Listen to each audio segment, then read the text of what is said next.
Shalom, salam sejahtera bagi kita semua.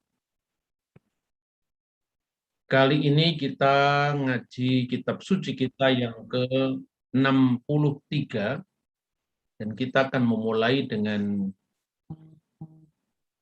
kitab 1 Samuel pasal 1 sampai dengan pasal 7. Di mana ini merupakan awal dari kehidupan Nabi Samuel, masih di masa paling akhir dari masa hakim-hakim. Sebelum Bani Israel mendapatkan raja, dan dari masa hakim-hakim nanti akan memasuki masa monarki yang diawali dari Raja Saul. Nah, saudara-saudara yang terkasih, seperti biasanya saya selalu ingin menyampaikan setiap awal dari pembahasan satu kitab, saya menunjukkan tentang manuskrip aslinya. Jadi kitab 1 Samuel, ya ini kita tunjukkan manuskrip asli dalam bahasa Ibrani, dan ternyata naskah yang berusia ribuan tahun itu masih sangat jelas bisa dibaca dan dibandingkan, dan seumpama di sana ada varian-varian teks itu didata dengan jujur. Oleh karena itu, sekalipun ada varian-varian teks akibat karena proses penyalinan selama ribuan tahun, atau karena perbedaan cara penulisan dari abad ke abad, itu semuanya didata, sehingga kita bisa mempertanggungjawabkan keaslian Alkitab itu. Halaman manuskrip yang saya tunjukkan ini adalah akhir dari kitab Ester. Jadi pada kolom 1, 2, dan 3, dan itu dibaca dari kanan ke kiri. Itu akhir kitab Ester, dan kemudian kolom ketiga, itu pada alinea ketiga, itu dimulai dari kitab 1 Samuel. Nah, kemudian di sebelah paling kanan itu saya bandingkan dengan ejaan modern dari teks bahasa asli Ibrani. Sementara manuskrip ini berasal dari abad 10 yang dikenal dengan naskah Masoretik, yang menjadi standar penerjemahan baik itu oleh orang Yahudi maupun oleh orang Kristen.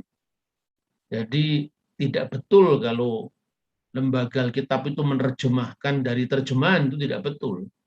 Kadang-kadang memang terjemahan kuno itu dijadikan rujukan apabila dalam teks asli bahasa Ibrani itu kadang-kadang mungkin mengandung kekaburan dalam naskahnya.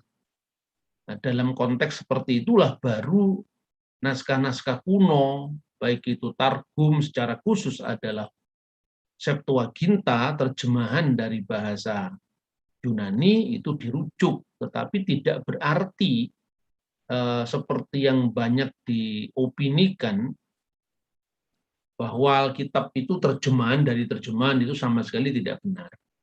Nah, kemudian pada baris ketiga mulai, jadi pada kolom ketiga, baris ketiga, kita bisa dengan mudah bisa mencocokkan ya dengan teks modernnya. Di sana pada baris pertama, jadi baris pertama alinea, bukan alinea apa itu, baris ketiga dari kolom ketiga, itu satu baris itu bunyinya wa yehi is'ihkat minha ramatayim. Kemudian baris kedua itu adalah sopim mehar Efraim usemu, yang artinya ada seorang laki-laki dari Ramatayim Sopim, dari pegunungan Efraim, namanya ya itu pada baris kedua. Lalu baris ketiga Elkanah ben Yeroham ben Elihu, yang namanya adalah Elkanah, anak dari Yeroham, anak dari Elihu. Kemudian pada baris keempat ben Tohu ben Sub Eprati. Yang artinya anak dari Tohu, anak dari Suf, seorang Efraim. Ini sangat jelas sekali bahwa opini yang dikembangkan oleh orang-orang yang tidak mau terima kalau Alkitab itu asli, itu sesungguhnya ya opini yang tidak tahan dengan uji kritik ilmiah sekarang. Ya, kemudian kita memiliki naskah yang lebih tua dari naskah abad ke-10 yang dikenal dengan naskah Laut Mati. Ini naskah ini memuat ya potongan-potongan naskah yang memuat dari 1 Samuel dan 2 Samuel. Pada kolom pertama dari kanan itu Dead Sea Scroll dengan kode naskahnya 4Q51, artinya naskah yang ditemukan di gua keempat, Ki itu Qumran 51 itu kode naskahnya. Dan itu dengan sangat mudah juga bisa dibaca, ya. Dan apabila itu ada misalnya naskah yang rusak, misalnya dari satu naskah Laut Mati, misalnya ada 2 naskah Nabi Yesaya, misalnya Sefer Yesayahu Alef dan Sefer Yesayahu Bet, itu naskah yang misalnya bolong-bolong atau rusak itu bisa dibaca dengan naskah lain yang lebih utuh, misalnya naskah Yesaya A, ya Yesaya Alef itu relatif utuh dibanding dengan Yesaya Bet. Begitu juga kitab Samuel ini. Jangan hanya dilihat karena kebetulan satu pasal hanya ditemukan sepotong naskah. Jangan kemudian naskah sekecil itu bagaimana bisa merekonstruksi. Kan naskahnya tidak hanya satu, itu naskahnya jumlahnya sangat banyak. Nah ini saya selalu tidak bosan-bosannya mengulang ini, karena untuk melawan opini publik, itu harus menciptakan counter opini langsung dengan buktinya, tidak hanya mengatakan doktrin yang kemudian dijadikan slogan yang diulang-ulang berabad-abad tanpa menunjukkan buktinya. Apakah manuskrip ini bukan jaminan? Lah, kalau manuskrip saja bukan jaminan, apalagi yang manuskripnya tidak lengkap. Kan begitulah. Inilah awal pembahasan dari kitab Nabi Samuel yang pertama. Nah, kemudian saudara-saudara yang terkasih dalam Tuhan, kisah tentang kitab 1 Samuel itu diawali seperti yang tadi kita baca, ada seorang laki-laki dari Ramatayim Supim, dari pegunungan Efraim, namanya adalah Elkana bin Yeroham bin Elihu bin Tohu bin Suf, seorang Efraim. Nah, dia memiliki 2 istri. Yang pertama itu istrinya mandul, dan yang satunya lagi itu memiliki anak. Nah, sebagaimana dalam banyak kisah yang ada dalam kitab suci, perkawinan monogami itu jauh memang secara moral itu yang dikehendaki oleh Tuhan. Tetapi perkawinan yang sifatnya poligami itu dimanapun, termasuk orang pilihan seperti Abraham pun, itu menimbulkan dampak yang tidak kecil di masa depan, bahkan ribuan tahun. Nah, di sini Elkana itu memiliki 2 istri, yang pertama Hana dan yang kedua adalah Penina. Nah, tapi sebetulnya bagaimana sih pengaturan tentang poligami ini, apakah diizinkan dalam Perjanjian Lama? Ini banyak teolog yang berbeda pendapat, yang mengacu pada teks yang sama, yaitu Ulangan pasal 21 ayat 13. Apabila seorang pria memiliki 2 istri, yang satu dicintai dan yang lain tidak dicintai. Pertanyaannya, kalau nggak dicintai kenapa dinikahi, kan begitu kan? Memiliki 2 istri di sini mengacu kepada peristiwa yang telah terjadi, yang mengisyaratkan bahwa dengan hadirnya istri kedua, istri pertama kurang dicintai. Istri yang dicintai itu berpotensi untuk mendesak suaminya, karena atas dasar suaminya yang berat sebelah cintanya tadi, untuk menjadikan putranya sendiri sebagai ahli waris. Ya, ini kan bukan hanya terjadi pada masa dulu, sampai sekarang pun kan juga terjadi. Heboh Puri Mangkunegaran kan juga seperti itu, di mana ibunya itu menghendaki putranya yang menjadi raja, dan itu sebetulnya logika politik dimanapun juga.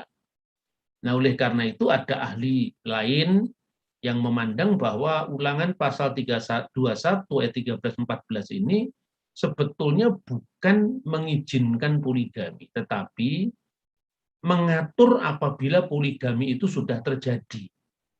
Dan kalau kita lihat sejak zaman Abraham, ya, itu dampak dari poligami itu memang luar biasa dalam kehidupan keturunannya. Konflik antara kaum Ismail dengan orang Israel itu menunjukkan bahwa sebetulnya peraturan-peraturan yang dilakukan oleh undang-undang kuno yang secara gradual itu belum bisa langsung dipangkas dalam kitab suci, tetapi dalam kitab suci diberikan pengaturan. Jadi kalau seorang anak dari istri yang tidak dicintai karena dia sudah mendapatkan yang baru, itu tentu terancam haknya. Antara lain adalah kalau di dalam dunia kuno itu adalah bechor atau hak kesulungan. Jadi ulangan pasal 21, 13, 14 ditujukan untuk melawan penyalahgunaan wewenang ayah demi istri kesayangannya.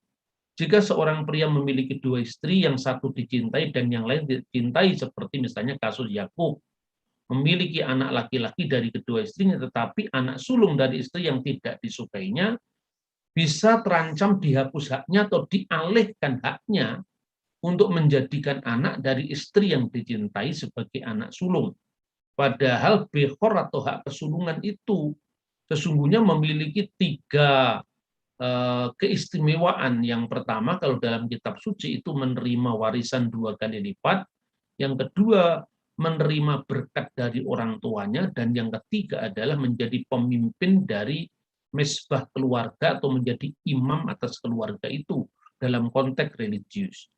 Nah, pengaturan tentang hak kesulungan semacam ini juga sudah ada pada zaman kuno.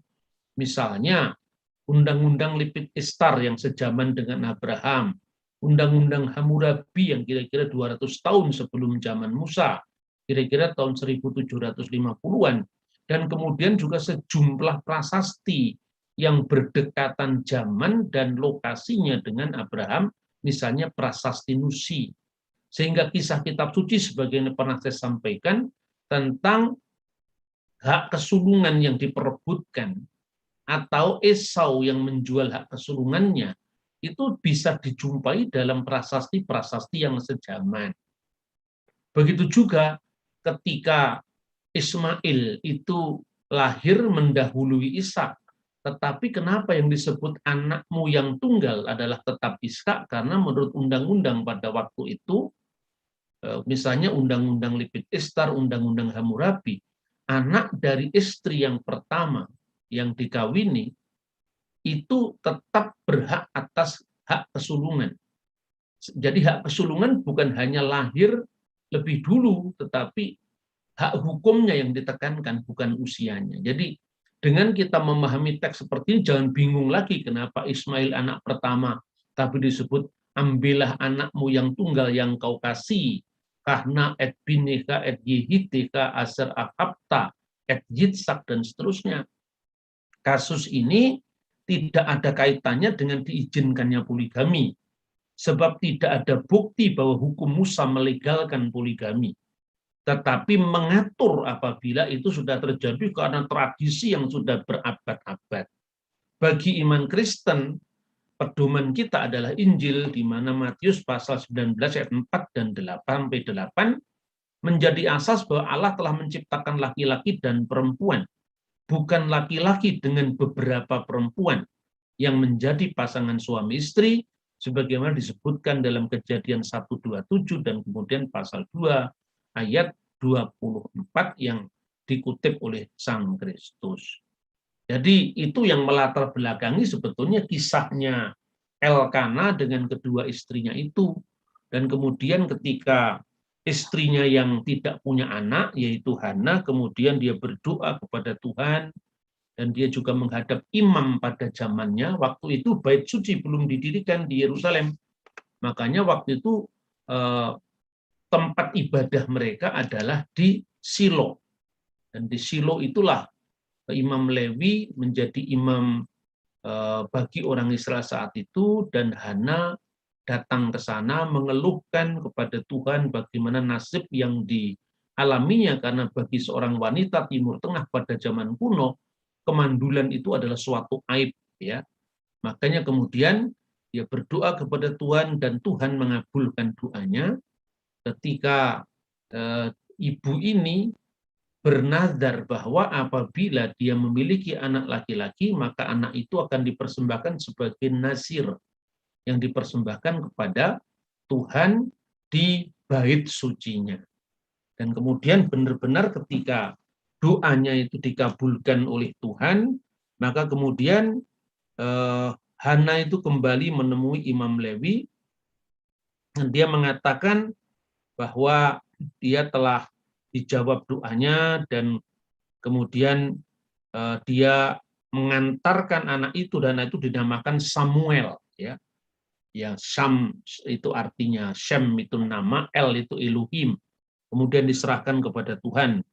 Kalau dia mengatakan, maka aku pun menyerahkannya kepada Tuhan seumur hidup, terserahlah ia kiranya kepada Tuhan, lalu sujudlah mereka di sana menyembah Tuhan.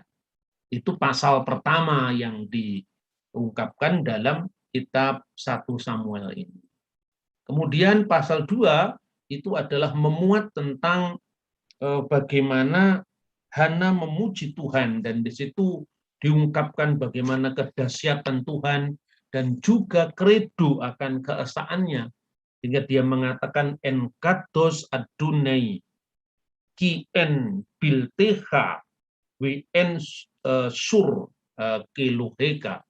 Jadi tidak ada yang kudus selain daripada Adonai atau Tuhan, dan tidak ada yang seperti engkau, ya, tidak ada yang lain kecuali engkau, dan tidak ada gunung batu yang seperti sembahan kita. Itu ditunjukkan bahwa kuasa Tuhan yang dipahami oleh Hana yang telah membuat perbuatan yang dahsyat dalam kehidupannya dengan lahirnya seorang putra yang didambakannya, yaitu Samuel. Kemudian pada mulai dari ayat 11 itu digambarkan tentang kejahatan anak-anak dari Imam Eli. Ya, saya tunjukkan dulu. Jadi di situ pada pasal yang kedua mulai ayat 11 dikisahkan bagaimana Eli memiliki 2 anak yang tidak bisa dikendalikannya karena kejahatannya, sehingga Tuhan kemudian marah dengan peristiwa itu dan akan dihukum si kedua putra Eli tadi.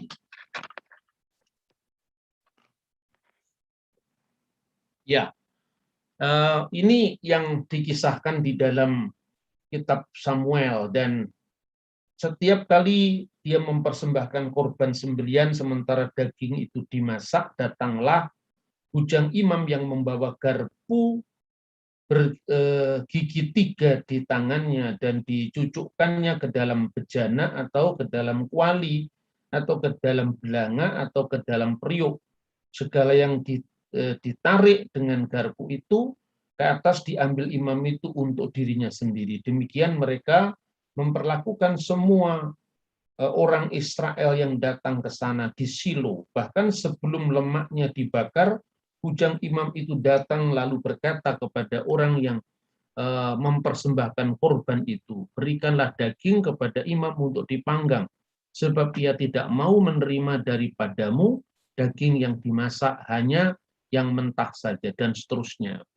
Jadi dengan demikian dia benar-benar telah melanggar aturan dalam kitab Taurat. Dan karena Imam Eli tidak bisa bertindak tegas atau menegur kepada kedua anaknya, maka itu telah mendatangkan murka Tuhan. Nah, inilah yang dicatat di dalam kitab 1 Samuel pasal 2 mulai ayat 11 sampai dengan ayat 26. Nah, tapi saudara-saudara, kita memiliki satu perbandingan versi tentang sejarah ini menurut klaim orang-orang Samaria. Jadi kalau selama ini kita membaca dari sejarah Samaria dari perspektif orang Yahudi dan Kristen, jadi orang Samaria itu adalah orang-orang yang berasal dari Israel Utara, Israel wilayah utara yang kemudian ketika ditawan di Asyur, mereka menikah dengan 5 suku di sana, antara lain suku Babel, Awa, Kuta, Sefarwaim. Makanya mereka ditolak dalam pembangunan bait suci selepas dari dekrit Kores Agung yang sebagaimana tercatat dalam prasasti Silinder Kores Agung itu, sehingga mereka marah dan kemudian membangun bait suci tandingan dari kota suci Yerusalem yang didirikan bait suci di sana yang dirusak atau dihancurkan oleh Nebukadnezar tahun 586, tapi dibangun kembali pasca dikeluarkannya edik kebebasan beragama oleh Kores Agung tadi. Nah, itulah yang kita baca dari Alkitab ya, yang kita baca dari misalnya Flavius Josephus di mana menyebut orang-orang Samaria sebagai kaum Kut ya. Kut itu berasal dari Kutah, karena Kutah itu tempat salah satu di mana suku-suku Israel yang di utara itu kawin-mawin dan membawa ilah-ilah bangsa lain dari 5 suku itu ke dalam rumah orang Israel. Begitu juga di dalam Talmud, orang Samaria juga disebut orang-orang Kutim. Tetapi orang Samaria sendiri mengkaitkan sejarah mereka itu dari masa Imam Eli ini. Jadi salah satunya itu dicatat oleh seorang penulis Samaria, namanya Abu Al-Fat. Namanya sudah sangat mirip dengan nama Arab karena perjumpaan dengan orang-orang Arab di wilayah Nablus. Dia menulisnya pada abad ke-14, jadi ini sangat lambat. Menurut dia perpecahan antara Israel dan Samaria itu terjadi pada zaman Imam Lewi yang kita kisahkan dalam 1 Samuel ini, ketika terjadi perang antara Eli bin Yafni dengan saingannya, yaitu pada masanya itu, dan kemudian karena ambisi Eli putra Yafni memutuskan merebut jabatan imam besar dari Imam Pinehas. Jadi ini bukan Pinehas yang dikisahkan di dalam teks ini. Karena salah satu sebabnya itu Imam Eli mempersembahkan korban di mezbah tanpa garam. Ini menurut versi Samaria. Karena kelalaiannya, ketika imam besar Osi mengetahui kelalaian ini dan pengorbanan itu tidak diterima, korban itu tidak diakuinya dan menegurnya dengan keras. Setelah itu Eli dan kelompok yang bersimpati padanya memberontak dan berangkat ke Silo. Ini asal-usul Silo menurut orang Samaria dalam catatan abad ke-14 Masehi, jadi sangat terlambat catatannya. Pada saat itu Israel terpecah menjadi 3 kelompok. Pertama, kelompok yang memiliki bait suci di Gunung Gerizim. Kelompok kedua adalah kelompok sesat yang mengikuti Abu Dazar atau penyembahan asing bangsa-bangsa lain. Dan kelompok yang ketiga adalah kelompok Imam Eli bin Yafni di Silo. Jadi saya selalu membiasakan ketika berbicara tentang agama itu selalu menakar perbandingan dengan pihak lain. Jadi sekalipun kita bukan orang Samaria, kalau orang Samaria memiliki versi lain, tentu harus kita muat di sini untuk kita bandingkan mana yang kuat.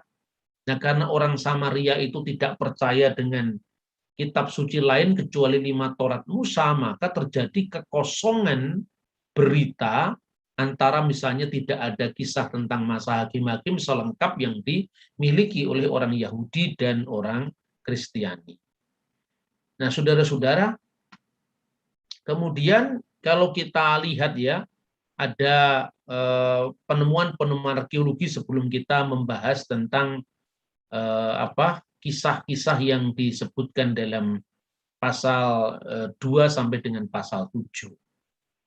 Yang pertama adalah kota Mispa. Jadi ada banyak tempat yang ada dalam kitab suci yang disebut dengan Mispa. Mispa yang disebut dalam 1 Samuel itu merujuk kepada sebuah kota dari suku Benyamin. Ini disebutkan dalam Yosua pasal 18 ayat 26 dekat kota Gibeon dan Rama. Jadi Rama itu sekarang adalah Ramallah di Palestina. Pada zaman hakim-hakim, tatkala orang Benyamin dari kota Gibea memperkosa gundik orang Lewi, berkumpullah orang Israel di kota ini. Ini sudah kita bahas dalam kajian kita minggu-minggu sebelumnya. Disinilah orang Israel dikumpulkan oleh Samuel untuk berdoa sesudah tabut perjanjian dipulihkan atau dikembalikan ke Kiriat Yarim oleh orang-orang Filistin. Mereka diserang oleh orang Filistin, tetapi orang Filistin dipukul mundur.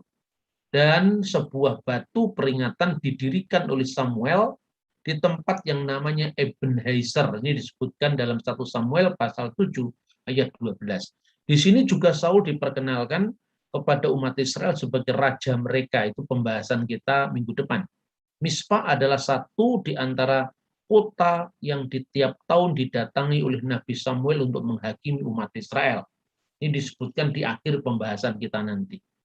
Dan Yosefus menulis, maka Samuel mengumpulkan mereka ke kota yang disebut Mispa, yang dalam bahasa Ibrani disebut menara pengawas, kata Yosefus. Di sanalah mereka menimba air dan menuangkannya ke hadapan Tuhan, dan mereka berpuasa sepanjang hari dan mereka membacakan doa-doa. Lalu seorang arkeolog yang bernama Yitzhak Magin melakukan penggalian arkeologi yang dimulai tahun 1992 sampai tahun 2003 dan menemukan di lereng sebelah tenggara terdapat pemukiman perkotaan seluas 16.000 meter persegi dan ternyata berasal dari abad 8 dan abad ke-7 sebelum Masehi. Dan sisa-sisa yang merupakan situs Mispa yang di wilayah Benyamin menurut 1 dan 2 Samuel. Jadi masa hakim-hakim ini memang lebih tua dari abad ke-8 sebelum Masehi.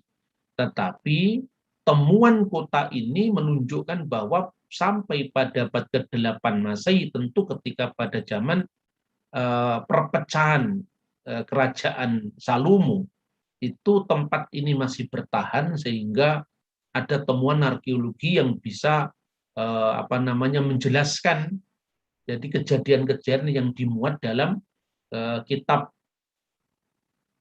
1 Samuel ini. Nah, saudara-saudara, lalu inilah kota Ebenezer. Karena di dalam teks Alkitab juga dijelaskan tentang kota ini. Kenapa disebut Ebenezer? Katanya sampai di sini Tuhan menolong kita, ya. Kemudian Samuel mengambil sebuah batu, ini dicatat dalam 1 Samuel pasal 7 12. Kemudian Samuel mengambil sebuah batu dan mendirikan batu itu antara Mispa dan Sen. Jadi teks Ibrani-nya menyebut Wayikah Samuel eben Akad Wayasem ben Hamispa ben Hasen, dan dia mendirikan di antara Mispah, kota Mispah dan Sen. Di dalam teks bahasa Indonesia itu diambil dari Septuaginta, Yesana disebutkan seperti itu. Wayikra et semah eben haiser wayomer at hinna.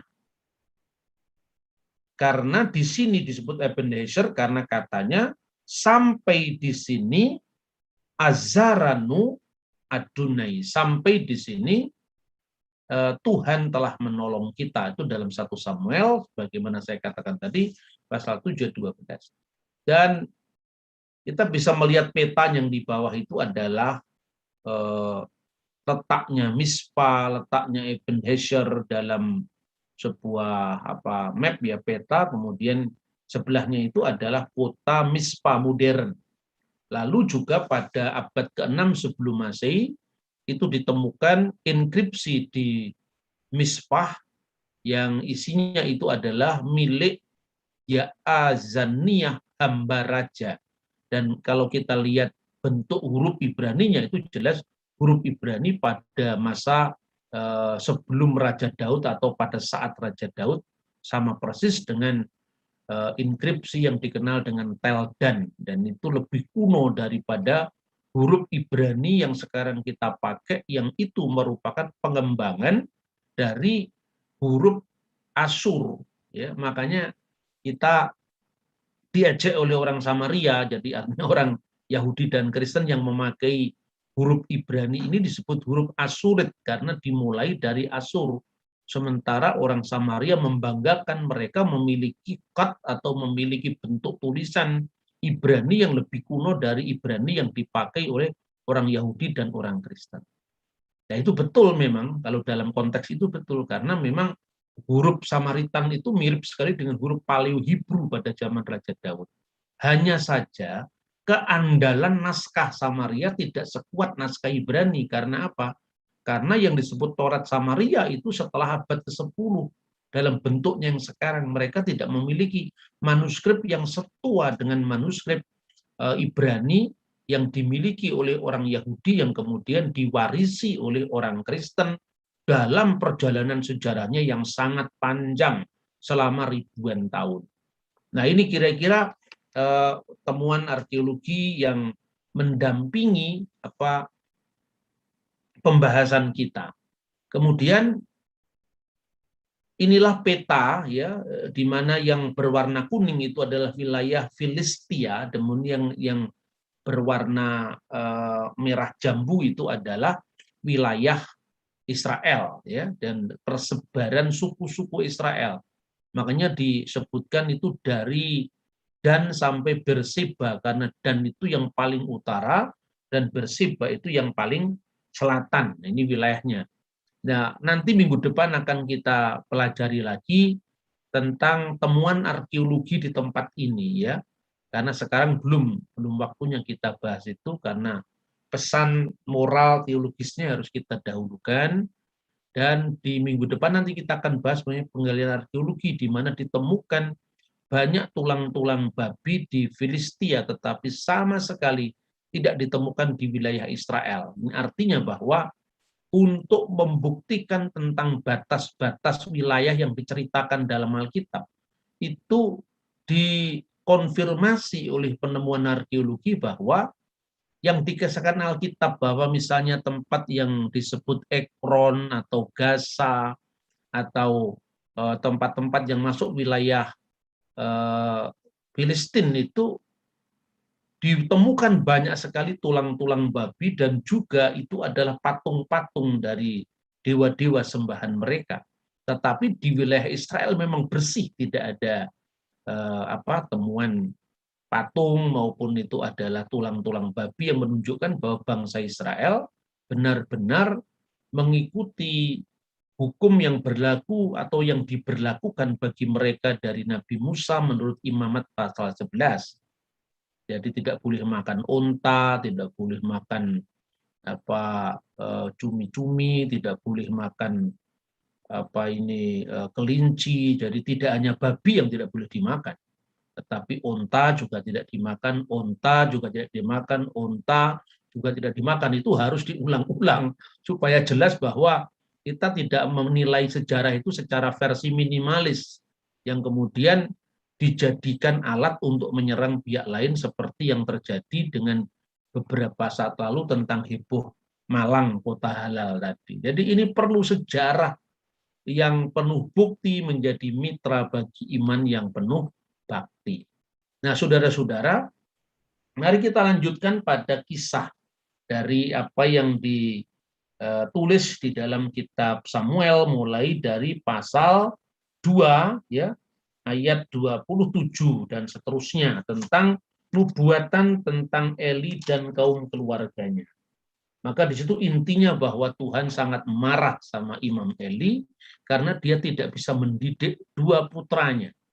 Sehingga di mata Tuhan itu adalah sesuatu yang benar-benar tidak bisa dientengkan. Maka disebutkan misalnya secara khusus di dalam ayat 34, inilah yang akan menjadi tanda bagimu, yakni apa yang akan terjadi kepada kedua anakmu itu, yaitu Hofni dan Pinehas, pada hari yang sama keduanya akan mati. Dan aku akan mengangkat bagiku, ini ayat 35, seorang imam kepercayaan yang berlaku sesuai dengan hatiku dan jiwaku, dan aku akan membangunkan baginya keturunan yang teguh setia, sehingga ia selalu hidup di hadapan orang yang kuurapi, dan seterusnya. Jadi betapa beratnya sebagai seorang pemimpin, apalagi imam. Karena kalau kalau orang awam itu salah, ya kesalahannya itu yang ditanggung untuk dirinya sendiri. Tetapi kalau imam, dia punya tanggung jawab tentang pendidikan dalam lingkup keluarganya dulu, kemudian baru umatnya. Sejumlah besar umatnya itulah yang menjadi ukuran sejumlah besar kesalahannya. Karena ketika dia mengajarkan, kemudian orang menjadi korban pengajarannya, itu yang dimurkai dari Tuhan kalau pengajarannya itu keliru, atau perilaku hidupnya itu menjadi bentuk penghujatan terhadap Tuhan itu sendiri. Nah, di dalam kisah-kisah selanjutnya itu dikisahkan tentang Samuel yang terpanggil. Jadi ketika Samuel kemudian diserahkan ke rumah Tuhan yang ada di Shilo, Tuhan mulai memanggil dia, dan Tuhan memanggilnya namanya, yaitu nama Samuel, Samuel, Samuel, seperti itu. Lalu dia menyangka bahwa itu yang memanggil itu adalah Imam Eli. Dan kemudian dia cross check, ada apa Bapak? Oh enggak, saya enggak memanggil kamu. Pulanglah, kembali kamu tidur, karena Imam Eli tinggal di tempatnya sendiri, sementara sebagai seorang nazir, Samuel itu tinggal di rumah Tuhan, ya, tempat di mana Aron Haberit atau Aron Ha-Elohim, tabut perjanjian atau tabut Allah itu ditempatkan. Lalu yang kedua, kemudian Tuhan memanggil lagi Samuel, Samuel. Kemudian dia menyatakan, menjawab ya Bapa, dan menghampiri Imam Eli. Imam Eli merasa tidak memanggil dia, kembalilah kamu tidur. Lalu dia kembali tidur. Suara itu kembali lagi memanggilnya, yaitu Samuel, Samuel. Setelah dia memanggil 3 kali, yang menunjukkan pengulangan yang sangat serius, maka Imam Eli mulai menyadari bahwa itu adalah suara Tuhan. Jikalau nanti Tuhan memang itu Tuhan yang memanggil kamu, maka kamu jawab apa yang diperintahkan kepadamu. Nah, pertanyaannya dalam konteks panggilan Eli itu, kenapa Samuel tidak menyadari bahwa itu adalah panggilan Tuhan? Dan kenapa Tuhan berbicara lewat Samuel yang memang sudah dipersiapkan oleh ibunya dan diterima oleh Imam Eli di bait sucinya? Seorang yang namanya mendapatkan panggilan itu kadang-kadang, saudara-saudara, itu berada kadang-kadang di luar kemampuannya sendiri. Ada banyak contoh-contoh di mana orang yang sebenarnya tidak berambisi dalam panggilan kerohanian karena dia merasa tidak layak, karena dia merasa itu bukan keahliannya, justru Tuhan memilihnya. Contohnya Musa misalnya. Musa merasa dia tidak cakap bicara, lalu dia menunjuk kepada abangnya, tetapi Tuhan tetap memilihnya, dan abangnya itu menjadi asistennya, bagaikan Elohim dengan utusannya, seperti itu. Nah, kalau Anda melihat ya, nilai-nilai universal ini sebetulnya sangat menarik. Karena apa? Karena sebetulnya di dalam apa ya, di dalam kebudayaan di luar kitab suci pun sebetulnya ukuran yang sama itu sering kita jumpai. Tidak usah jauh-jauh sampai harus ke luar negeri. Kalau Anda membaca salah satu naskah yang disimpan di perpustakaan Keraton Surakarta Hadiningrat, itu ada sebuah karya sastra dalam bahasa Jawa. Itu intinya menceritakan Joko Slewah goleki Gusti Allah. Jadi Joko Slewah itu ini lucu-lucuan ya, karena sejak lahir dia itu cacat sukerta kalau dalam istilah bahasa Jawa itu, dan dia merasa dia tidak sempurna pada saat kemudian dia menjelang remaja atau pada saat remaja dia merasa tidak ada wanita atau gadis yang sebayanya yang melirik dia, makanya kemudian dia mengadu kepada Tuhan. Karena tekadnya itulah maka kemudian dia datang kepada Tuhan. Nah, kemudian waktu datang kepada Tuhan itu ada seorang tokoh agama yang begitu yakinnya bahwa namanya pasti tercatat di surga. Nah, lalu ada seorang yang merasa tidak layak, tetapi dia itu sebenarnya berbuat baik untuk banyak orang, namanya itu Maling Aguno. Dia tanya, kamu mau kemana, Joko Slewak?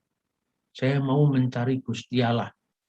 Wah jangan, itu Gusti Allah itu rumahnya jauh, kamu tidak akan bisa ketemu.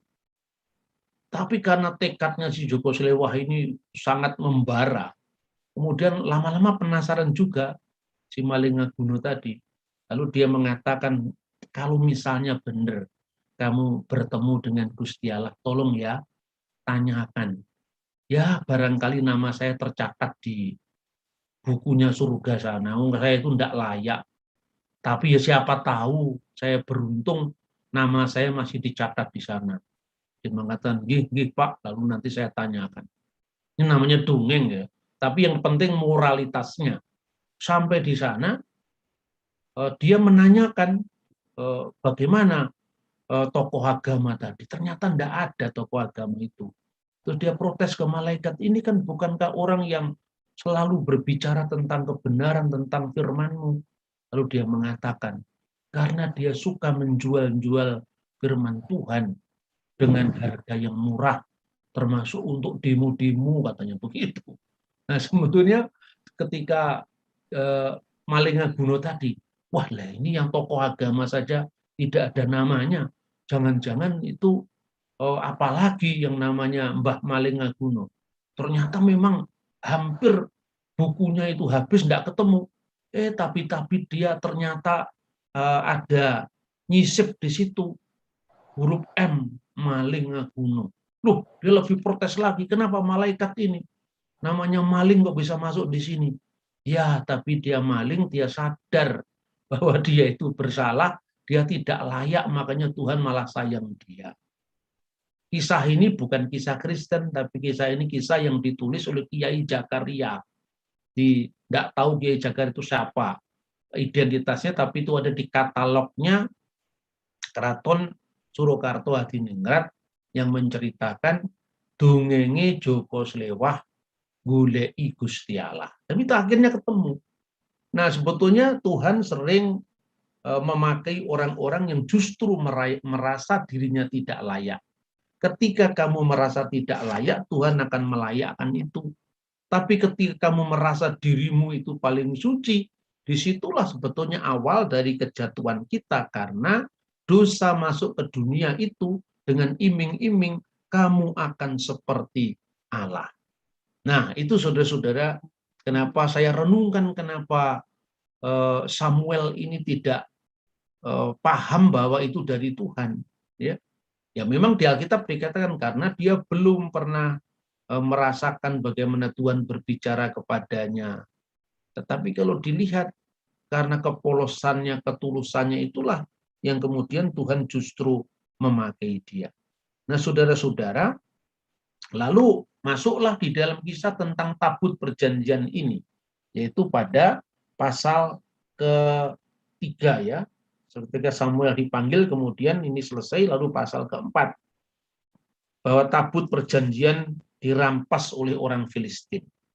Jadi orang Israel maju berperang melawan orang Filistin dan berkemah di dekat Ebenezer, sedang orang Filistin berkemah di Afek. Orang Filistin mengatur barisannya berhadapan dengan orang Israel. Ketika pertempuran menghebat, terpukullah kalah orang Israel oleh orang Filistin yang menewaskan kira-kira 4.000 orang di medan pertempuran. Ketika tentara itu kembali ke perkemahan, berkatalah para tua-tua Israel, mengapa Tuhan membuat kita terpukul kalah oleh orang Filistin pada hari ini? Marilah kita mengambil dari Shilo tabut perjanjian Tuhan, supaya ia datang ke tengah-tengah kita dan melepaskan kita dari tangan musuh kita. Kemudian bangsa itu menyuruh orang ke Silo dan mereka mengangkat dari sana tabut perjanjian Tuhan semesta alam yang bersemayam di atas para kerub, dan kedua anak Eli, Hofni dan Pinehas ada di sana dekat tabut perjanjian Allah itu. Nah, singkat kata, dalam kisah selanjutnya kemudian orang Filistin justru menjadi gentar dan ketakutan. Dan yang menarik, di dalam ketakutan itu ada pengakuan tentang kedahsyatan Tuhan yang disembah oleh orang Israel. Makanya kemudian dicatat di dalam ayat 8, orang-orang Filistin itu mengatakan, celakalah kita. Siapakah yang menolong kita dari tangan Allah yang maha dahsyat ini? Inilah juga Allah yang telah menghajar orang Mesir dengan berbagai-bagai tulah di padang gurun. Jadi menarik, justru orang Filistin menyadari kedahsyatan dari Allah yang disembah Israel itu. Tetapi menarik juga kisah selanjutnya. Orang Filistin tidak mundur, dia memotivasi satu sama lain terhadap teman-temannya. Karena kuatkanlah hatimu dan berlakulah seperti laki-laki, hai orang Filistin, supaya kamu jangan menjadi budak orang Ibrani itu seperti mereka dahulu menjadi budakmu.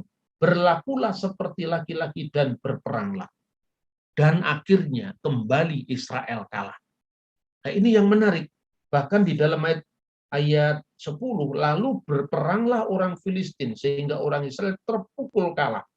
Mereka melarikan diri masing-masing ke kemahnya. Amat besarlah kekalahan itu. Jadi lebih besar daripada yang pertama. Dari pihak Israel gugur 30.000 orang pasukan berjalan kaki. Lagi pula tabut Allah dirampas dan kedua anak Eli, Hofni dan Pinehas tewas. Jadi pertanyaannya sekarang, kenapa setelah tabut perjanjian diusung ke peperangan, tetapi Israel tetap kalah? Ini menarik. Yang pertama, Israel meyakini bahwa tabut perjanjian itu akan memiliki kuasa karena disinilah Tuhan hadir lewat tabutnya. Kenapa kalah? Pertama, karena Tuhan ingin menggenapi janjinya, nubuatnya akan anak Eli yang kurang ajar itu. Dan dengan kekalahan itu, genaplah nubuat Tuhan bahwa tabut perjanjian dirampas oleh orang Filistin dan kedua anak Eli yaitu Hofni dan Pinehas tewas. Sesuai dengan apa yang Tuhan sampaikan sebelumnya tentang nubuatan mereka. Dan yang tak kalah menariknya yang kedua, justru orang Filistin mengakui kemahakuasaan Tuhan yang disembah Israel. Sekalipun dia juga tidak pernah bisa memahami kenapa Tuhan itu begitu dahsyat. Kenapa Tuhan yang tidak ada arcanya, Tuhan yang tidak dirupakan dalam bentuk tulisan, Tuhan yang dalam bentuk lukisan, Tuhan yang tidak dirupakan dalam bentuk patung. Kenapa Tuhan yang seperti justru dahsyat sekalipun dia tidak kelihatan? Dan Rasul Yohanes mengulangi itu dalam Injil Yohanes. Tidak seorang pun pernah melihat Allah. Jadi salah paham ketika orang Kristen menggambar Yesus itu, yang digambar adalah kemanusiaannya yang datang ke dunia. Ketika orang Kristen mengatakan Yesus itu disalib, sama sekali Allah tidak bisa disalib. Allah itu tidak kelihatan, bagaimana bisa disalib? Yang disalib itu dalam keadaannya sebagai manusia. Ya, kalau kitab Taurat itu disebut firman Allah dan firman Allah itu kekal, tapi kertasnya Taurat bisa rusak. Ada kesimpulan bahwa Taurat itu bukan firman Tuhan karena Taurat bisa rusak, tentu kesimpulan itu salah. Seperti itu. Jadi di satu pihak orang Filistin mengakui kedahsyatan Allah Israel, tetapi pada pihak lain orang Israel yang meyakini bahwa kehadiran Tuhan melalui tabut perjanjian itu akan menolong mereka, ternyata mereka mengalami kekalahan. Itu artinya karena Tuhan ingin mewujudkan kehendaknya bahwa orang seperti kedua anak Eli itu harus dihukum. Nah, kemudian dalam kisah selanjutnya itu ketika Eli mendapatkan laporan, ya, Ayat 14, ketika Eli mendengar bunyi teriakan itu, bertanyalah dia, keributan apakah itu? Lalu bersegeralah orang itu mendapatkan Eli dan memberitahukannya kepadanya. Eli sudah 98 tahun umurnya dan matanya sudah tidak jelas, ya sudah bular, sehingga ia tidak dapat melihat lagi. Kata orang itu kepada Eli, aku datang dari medan pertempuran, baru hari ini aku melarikan diri dari medan pertempuran. Kata Eli, bagaimana keadaan anakku? Jawab pembawa kabar itu, orang Israel melarikan diri dari hadapan orang Filistin, kekalahannya yang besar telah diderita oleh rakyat. Lagi pula kedua anakmu Hofni dan Pinehas telah tewas dan tabut Allah sudah dirampas. Ketika disebutnya tabut Allah itu, jatuhlah Eli telentang dari kursi dan sebelah pintu gerbang. Batang lehernya patah dan ia mati, sebab telah tua dan gemuk orangnya. 40 tahun lamanya ia memerintah sebagai hakim atas orang Israel. Dan kisah selanjutnya adalah menantu dari Imam Lewi, yaitu istri Pinehas, akhirnya yang waktu itu hamil tua, akhirnya melahirkan putranya. Lalu ia menamai anak itu Ikabod, yang artinya telah lenyap kemuliaan dari Israel. Karena tabut Allah sudah dirampas dan karena mertuanya dan suaminya. Katanya telah lenyap kemuliaan dari Israel sebab tabut Allah telah dirampas. Jadi saudara-saudara yang terkasih, rupanya memang janji Tuhan sebagaimana keadilannya harus menghendaki kisah ini terjadi. Kedua anak Imam Eli yang di mata Tuhan itu jahat karena bermain-main dengan bait sucinya, karena bermain-main dengan korban yang semestinya harus dilakukan secara layak di depan Tuhan, tetapi dia menajiskan atau menghujat dengan cara melecehkan bait suci itu sendiri.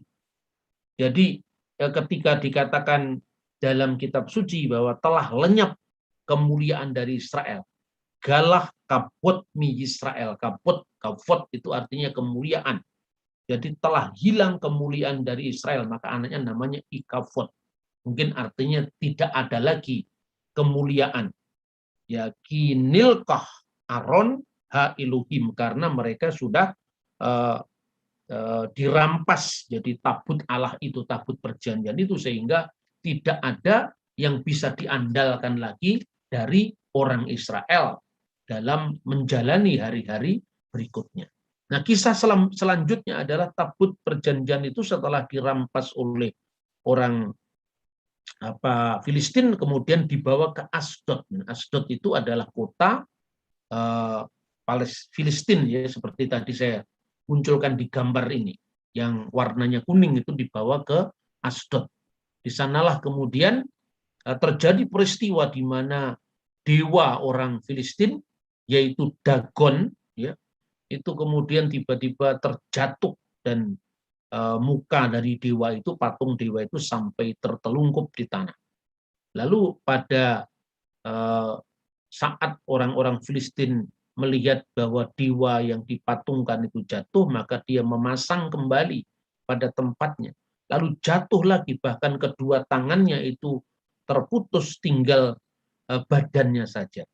Lalu takutlah orang-orang Filistin, kemudian memindahkan tabut perjanjian tadi ke tempat lain juga wilayah mereka, yaitu di Gad. Tetapi apa yang terjadi di tempat yang baru itu, kemudian orang-orang Filistin mengalami borokan di tubuh mereka. Dan karena mereka takut, maka tabut perjanjian mau dikembalikan ke Israel, lalu dibawa ke wilayah namanya Ekron. Dalam teks selanjutnya, khususnya ayat 6, pada saat itu sebenarnya tabut perjanjian sudah berada di tanahnya orang Filistin selama 7 bulan. Lalu mereka kumpul, dipanggillah para kohen, para imam, dan para ahli sihir dari orang Filistin. Lalu mereka putuskan, kita harus kembalikan semua apa yang menjadi miliknya orang Israel, yaitu tabut perjanjian ini.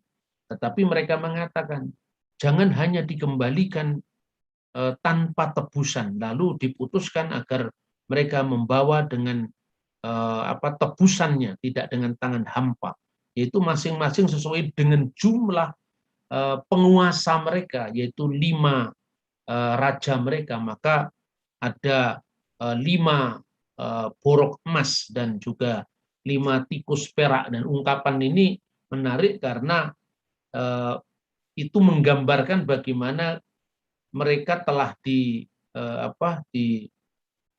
disiksa karena mereka membuat tabut perjanjian itu, sehingga di Gad itu orang-orang Filistin mulai menderita borok-borok di tubuhnya, dan kemudian juga tikus-tikus itu menghabiskan tanah-tanah mereka yang ditanami, sehingga tanah pertanian mereka juga rusak.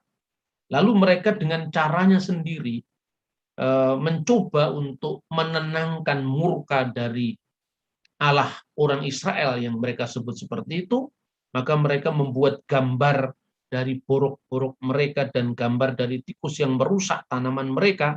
Lalu yang menarik, pada ayat 5 dikatakan, sampaikan hormatmu kepada Allah Israel.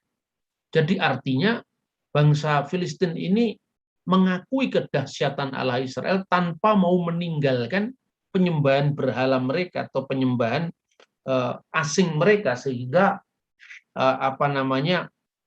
itu sebuah bentuk mungkin bukan sekedar politisme, tapi henotisme, di mana mereka mengakui ada tingkatan-tingkatan penyembahan mereka, dan kali ini mereka terpaksa mengakui setinggi apapun dewa-dewa mereka, termasuk Dagon dan seterusnya, Astoret dan seterusnya, tetapi tidak ada yang mengalahkan Allah yang disembah oleh orang Israel.